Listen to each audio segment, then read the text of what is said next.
it's my pleasure to accompany you this afternoon as moderator at this panel session on governance of major passenger transport hubs. The key framework that we will build now is a framework that is built on multimodality. So to combine all the modes of transport that we have.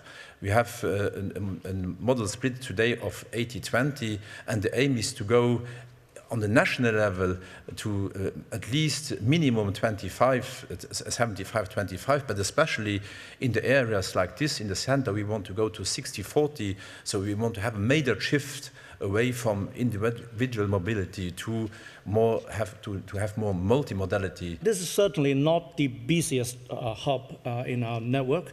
However, this is probably the most unique. We want to be a southern gateway into mainland China's high-speed rail network. 90% of the Hong Kong motorized passenger journeys are actually made on public transport. This is one of the highest rate in the world.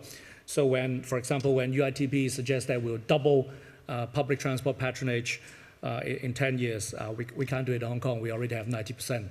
Using public transport. Jacob talked about trying to build in autonomous driving as part of the mix. How is Luxembourg, for example, approaching that challenge? Because as you said, this is government of Luxembourg is spearheading this, and as we know, governments don't move quickly.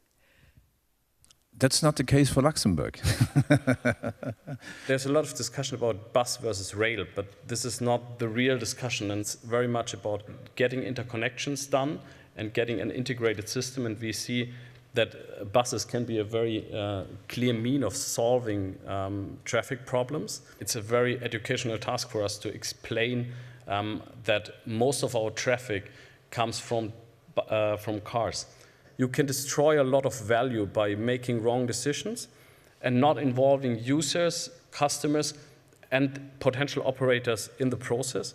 And do not only stick in where you currently are and anticipate the higher connectivity between modes of transportation, the higher mobility, mobile usage, the higher travel need, and also implement very open infrastructure. When I see Luxembourg City and the suburbs of Luxembourg City, organizing there the public transport, you have an indirect return on invest, because all these jobs would not be there without these investments. Without a good public transport, without this tramway, in 10 years, nobody wants to occupy a job there, and no bank would invest not one penny there. May I please ask everybody to give a warm round of applause to our speakers?